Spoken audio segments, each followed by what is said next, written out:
No. Hello. Oh my God.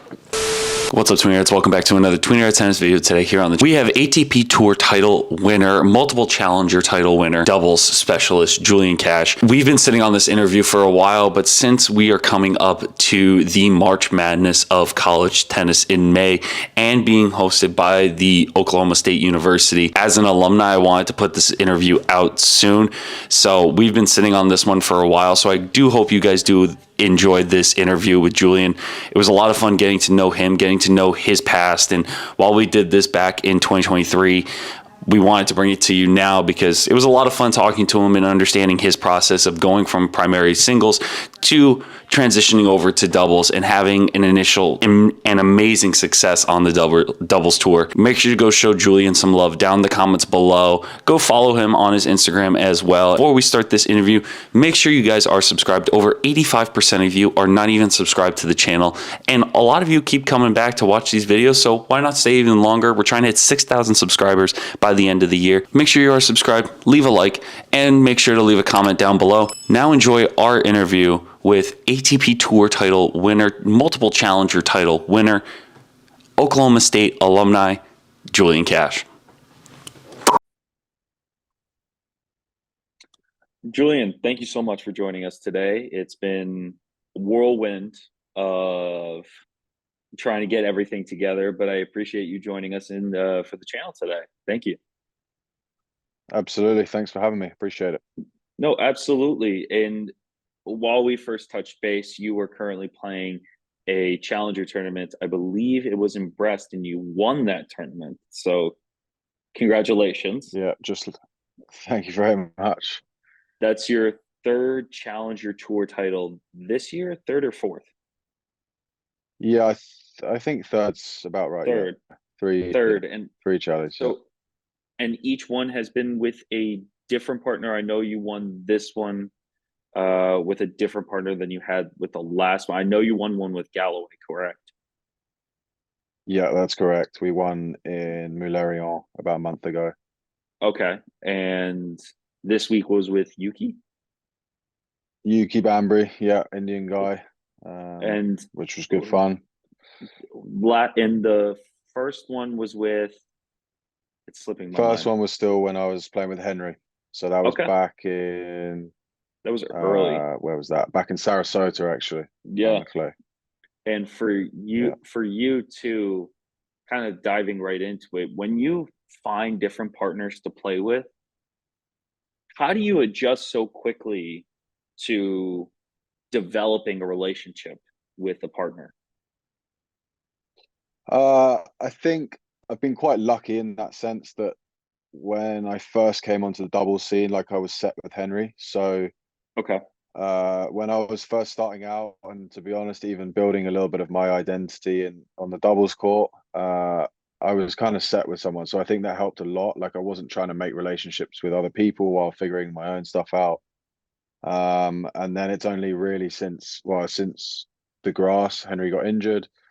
So I played with some people around that time. Then we got back together and we split after US Open. So it's only been in the last 4, maybe 5 months that I've started kind of experimenting with other people. Yeah. But I think part of what's been easy, the guys I've played with, I know pretty well. I've played against them a lot. So to some degree knew what to expect and knew how they played, part of why I wanted to play with them in the first place. So yeah, there was some understanding going in, but days going into each event are pretty important. Just trying to spend time on the same side of the court as opposed to against each other. You learn a lot, I think, quite quickly. And yeah, just finding a way through that first round, maybe two, you know, one way or another, and you kind of like build confidence together, kind of again get a better understanding of each other's energy, and yeah, just kind of learn how to be on the court together, I suppose. So for you, it sounded like you were finding more about your own, like you said, identity as a doubles player with different partners. So if you were to say you learned one thing this week about your game, could you give us an example of that? Uh, well, I mean, I never, if I go back to last summer, I never really trained doubles. So, I mean, I played in Hmm. college and we did bits and pieces, but it was more on like a general scale, I would say. Hmm. Obviously, a lot of guys involved. It wasn't necessarily specific to my game, and Hmm. we were all pretty raw on that front. So it Okay. didn't need to be anything more than that. Um, so it was, yeah, I had only really just started training, and even that in itself was something I was learning Hmm. how to do. Like people ask me now, guys that are kind of looking at going into doubles, like how do you actually train? Because it's not maybe as black and white as you might Hmm. think. Like singles is quite easy, everyone grows up doing it, and the double stuff is like very specific. Hmm. So yeah, I mean, I was navigating through all of that and just kind of learning truly what I was good at and where my strengths and weaknesses lied. Um, and then, I mean, recently, since splitting, well, and I go back even to then, I spent most of my life playing on the juice. Okay. Uh, and then with Henry, I was actually on the ad. So even that Okay. was, especially at the start, a challenge. Okay. Even in singles, like, yeah, wasn't always my favorite to be on that side. So, uh, yeah, that was a challenge in itself. And then, like the last couple of weeks, I've actually moved back to the juice. Okay. Um, but it kind of, I would say I feel more comfortable. But the funny thing about that is because I didn't train doubles before. Hmm. A lot of like, yeah, the returning thing's one thing, but all the other work, like I haven't practiced that on that side. So, Okay. I'm learning a lot on that front. And yeah, it's kind of ever evolving, I suppose. And for you too, kind of going into that double scene, I feel like a lot of people don't know how, I guess, how much newer you are to playing doubles fully than most players because Mhm. you fully committed to doubles 2022, Yeah, late in 22. So late in Henry and I, 2022. yeah, we basically went on a run on the grass. Hmm. We're kind of like, well, we should maybe give this a try. Headed out to the States. We're signing singles as well in those Charlies, Hmm. all the 80s last year. And we were getting into the Charlies. So at that point, we hadn't like fully made the switch because, we hadn't really seen on a longer term, like how it was going to go. Hmm. And then after a little bit of success in those, yeah, we hung up the singles racket. So you're probably talking like September last year, maybe something like that. So yeah, only really just hit the year mark, I would say. And what was that transition like for you? Was it a harsh reality, kind of moving away from that game, like you said, that everyone grows up playing singles? Was that a hard transition for you to achieve, or at least focus on just doubles? Yeah, I mean, originally, yeah. Uh, Hence why we both kept signing for singles. Was almost us like not quite wanting to let go. Okay. Um, so yeah, I would say, but then I think we were quite fortunate in the sense that when the success came, it came kind of quite quickly, and like it wasn't just like one title, like we won a few in a month, let's say. Hmm. So it wasn't like, oh, maybe that was a fluke. Like we were starting to, understand that actually we have some potential in doubles and can take it further. So I would say originally, yeah, it was a difficult decision, but after winning a couple tournaments, I had a pretty clear vision, and Henry as well at the time, like clear vision of where we could go. And we Hmm. at the time had Australia in our sights, um, which a lot of people were telling us was unachievable, but we kind of knew there was an outside chance. Hmm. And yeah, so we kind of went full steam ahead for that. Played a crazy amount of weeks, Yeah. but I guess from being used to singles, we were able to kind of put up with it as our load in each week was less. So we basically did more weeks. Yeah. And yeah, and it kind of paid off. And then looking at this year, it's been the best decision I made. I'm playing bigger tournaments, traveling on not fully on the ATP tour, like you said, like still playing some challenges here and there, but starting to experience more of the life that as a kid I dreamed of, albeit yes, it was singles was my original Hmm. plan. It doesn't really change, how special it is to go to some of those events that you've only seen on TV and seen such great names playing. So yeah. And to give people that for some reason don't know who you are an idea of what you have achieved this year: three challenger titles, Stockholm finals, Stanford finals, semifinals in Atlanta, Surbiton, semifinals in Surbiton, semifinals in Calgary, finals in Houston, finals in Pau, and then semifinals in Pune and semifinals in Phoenix. So, looking at all that, the success that you seem to find this year is on another level. And if I was just to tell you, how many doubles wins do you think you had last year at all levels? I don't know, but If you uh were to guess, because I have the number up here and I want to see how close you can get to it. how many doubles wins? I know I played somewhere over 100 matches. I think maybe 120. That was singles and doubles. Hmm. I'm gonna go 60. Nah, You actually 55. know 2022, you won Yeah. 81. Not giving Yeah, yourself that's enough credit nuts. there. I mean, there's probably more matches than I should play in a year. So yeah, I says a was lot. I was about to say, from everything that I'm looking at, you won 42 alone on hard. So Well, it it's impressive. And if ironically, coming up for those that are following my channel, I've been doing college tennis tours for the last year and a half now, and my next school is Oklahoma State, which is your old stomping awesome. ground. So Absolutely. let's let's dive into that, because for you, what made you pick college tennis as a whole as a pathway to the pros? Uh, in all fairness, it was a pretty late decision. I wouldn't Okay. say I knew too much about it. In my mid-teens. Okay. Having now been out in the States and played like some futures out there and stuff, I'm well aware that 15, 16-year-olds from America are like full steam ahead for college. So Yeah. it wasn't quite like that, but it was more from an awareness standpoint. Okay. I just didn't know really that it was there for one and or the level. So I think I mean I started to get recruited a little bit when I was about 16. A few schools reached out. There was a couple of Brits in college at the time, so I spoke to them. One of them being like Joe Salisbury, who's obviously doing well Mhm. in dubs now.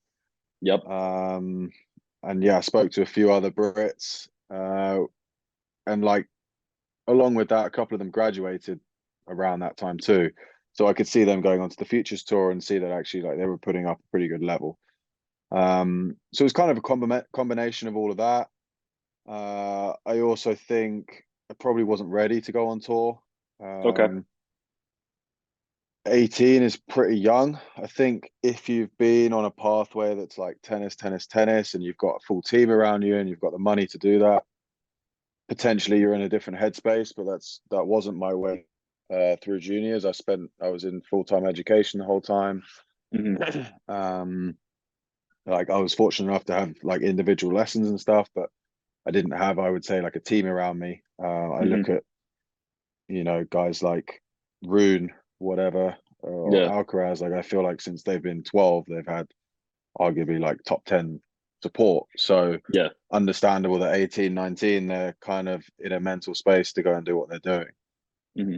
That wasn't me. I needed to have a few beers first. Um, I so like it. I like it. so yeah, I went out to the States in 2014 and Hmm. yeah, don't regret it one bit. Because you originally went to Mississippi State and then you transferred to Oklahoma State. Yep, Um, correct. Going from one school to the other too, that's another kind of cultural shock too, correct? Because Yep, that's yep. at least now with the transfer portal and NIL deals in college sports, it's a very different beast now. But back then, it's still kind of a shocking process. What was that like? Yeah, I mean, in all honesty, it was probably one of the things that shaped me or maybe helped me grow up the most. Okay. Uh, I don't regret anything that happened, as kind of chaotic as it was. I was pretty unhappy. Like almost hung up my rackets in all honesty at that time. Okay. But kind of it was a big moment in my life, I suppose. And through everything that happened, I had to deal with a lot of stuff on my own, like dealing with compliance and obviously my family being back in the UK, like they were able to help on the phone, but like I was having to Do everything deal with yourself. most of the face-to-face stuff. Yeah. And like Hmm. you say, we didn't really have the portal. Like I was waiting for my release to talk to schools, which I didn't get until the end of the season. Hmm. Um, we weren't allowed to play NCAAs, which was tough. We were in for doubles, me and French guy Florian Lecat, Hmm. and we weren't allowed to go, which was a shame. So yeah, I mean, it was very tough time in my life, but I don't regret it at all. It made me appreciate when I went to Oklahoma State. I appreciated everything 100 times more. Hmm. You know, coaching staff, like facilities, just how the whole program was run suited me a million times better. And I also think, like I hear kids going to college now and they're in like good programs and they're like kind of complain that it's not perfect. Um, and I think Okay. it's kind of unrealistic to assume that it's going to be perfect. Like you're going to be crazy busy. The coach is crazy busy. He's stressed. He's recruiting as well. Stupid hours because he's talking to guys in Europe. Hmm. There's a lot of travel. Maybe don't get as much social life as you would like, or maybe some of your friends are having.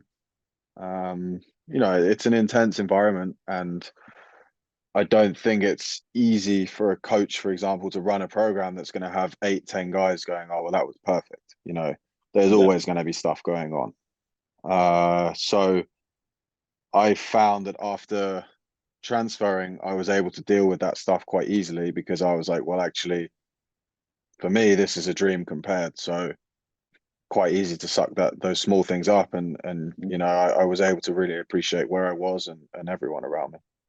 And it seems like you kind of went through what a coach does as an 18, 19, 20-year old did just for one transfer. They're dealing with it for months on end, whether it's recruiting, like you said, or traveling to go watch players and possibly talk to them about recruiting. Yeah, no, absolutely. I mean, it's I don't envy the job at all. Like you say, I kind of got a little glimpse of it to some Yeah. degree, and it's not easy. I know that like a lot of players kind of think it's quite well a nice job. You know, you get 8 guys and generally paid pretty decent in the top end of D1 and stuff. But I think the recruiting is really difficult. And it's just a job that never stops. You know, Hmm. it's constantly in the back of their mind, especially now. I think players have more power, kind of like you were talking about with the portal and stuff, that you get a guy committing, like it kind of means nothing nowadays, I feel like, whereas maybe 5, 10 years ago, that was pretty much a sealed deal. Hmm. So yeah. So if in recent news, if we talk about what power juniors have going to college, Texas just signed the number one kid in the world in the ITF juniors. What how would you react to that as a not as the coach from Texas, but other coaches in the country? I mean, the landscape's changed so much. Obviously, uh, what is it, the NAIA deals or whatever it's called? NIL deals, yeah. Yeah. They're so I different. mean, yeah, it's, I mean, I'm pretty sure stuff like that kind of happened in the past, but it was Hmm. always under the table, Hmm. which arguably kept things to a minimum because not many people were willing to risk that or had ways of doing it. Hmm. So you may, you know, every 3, 4 years you'd get 1 or 2 guys pop up and you go, that looks a little bit odd. Hmm. And now I feel like that's going to be kind of more normal. on the one hand, great for college. It's obviously going to boost the level. And in all honesty, like when people ask me, like, I've done like a couple talks about college, and like kids ask, like, should I go, or like this, that, the other. Like in my head, I think everyone should go unless they think they're going to be playing a level where they're in slam queues within like 18 to 24 months of going on tour. Okay. And the reality of being number one in the world juniors, I wouldn't necessarily say that's a given. Okay. Some generations, absolutely, it's a given, but obviously level varies so much that I wouldn't say that number alone is like, yeah, that's going to happen. So, I mean, I know there's two British guys in college at the moment, both did fantastic in their juniors careers, and they still thought college was the right route. So I think that's probably the best way to go. And if you think you're kind of outgrowing it within a year, then so be it, and off you go. And if you stay for Yeah. 4, then that's awesome. Great. So for you, what was the biggest takeaway from playing it? Were you under DT at the time? No, so I was under Jay Edwardia, Okay. but I've met DT kind of on the road a little bit this year, and I went back. I can't even remember when. I think this time last year I went back in one of my Okay. off weeks in the States. Okay. And so for you, what do you think the biggest takeaway for you, not only as a tennis player but as a person, was from playing college tennis or going to Oklahoma State? I think 3 things. Like I would say I don't want to say I didn't value relationships, but being younger, it's something you don't value as much. And I think as I got into college and partly going through my freshman year, but also experiencing a lot of the highs and lows of the wins and the studying and all of that stuff, just the relationships I built through college, yeah, unbelievable. Obviously I don't see them a ton, but they're still my closest friends, in all honesty. So whenever I do get to see them, it's great. So that would be my first thing, and kind of linked to that, just like the value of a team. Something we unfortunately don't get enough in tennis, which I think is a real shame. I think there's so much to be learned from doing that. But yeah, being able to go through all that stuff with other guys that have similar drive to you, the same goals, same ambitions, made some pretty like tough things or like grueling things, like honestly a lot of fun, which is kind of, it's just interesting to experience and kind of try and bring that into whatever you go on to do next, if that is still tennis or not. And then I also just think like maturity, going on the road. Like if I would have traveled at 18, I mean, who knows? Maybe I would have done great and everything. I would have like stayed on the straight and narrow. If things didn't go so great, then quite easy to, if you haven't had the life experiences and kind of, again, like appreciated what tennis means to you and what you want to do with the sport truly. I think, yeah, who knows what would have happened if you're playing the same future for 4 or 5 years. I mean, Yeah. that's mentally not an easy thing or not an easy place to be. So, yeah. And I would also add to that, I mean, we're kind of lucky in the tennis world. We experience so many cultures traveling around. Yeah. But kind of getting to know these guys from different cultures on a much deeper level was actually unreal. Kind of gave me my first real understanding of people and kind of taught me a lot more like empathy, I would say, and just understanding of different people, what different people go through. So yeah, that side of it was a lot of fun too. I love that answer, and I think not enough people understand what it takes to be a part of a team that has multiple cultures, especially in college sports, where you have most of the athletes coming from the States instead of from international backgrounds. Because yes, you're a team, but having the ability to develop yourself and benefit the team is it's a whole different beast. Yep. And Julian, Yeah, absolutely. I can't thank you enough for doing this. I really do appreciate it. So, is there any social media you want to shout out before we end this amazing chat? Yeah, I mean, I'm on Insta, Okay. just Julian_Cash, I'm pretty sure. But Perfect. yeah, thanks for having me. I appreciate it. Great to chat. Thank you for doing this. I really appreciate it. So make sure to check out Julian down in the description below. And Julian, good luck for the rest of the season. Thank you very much. All the best. Cheers.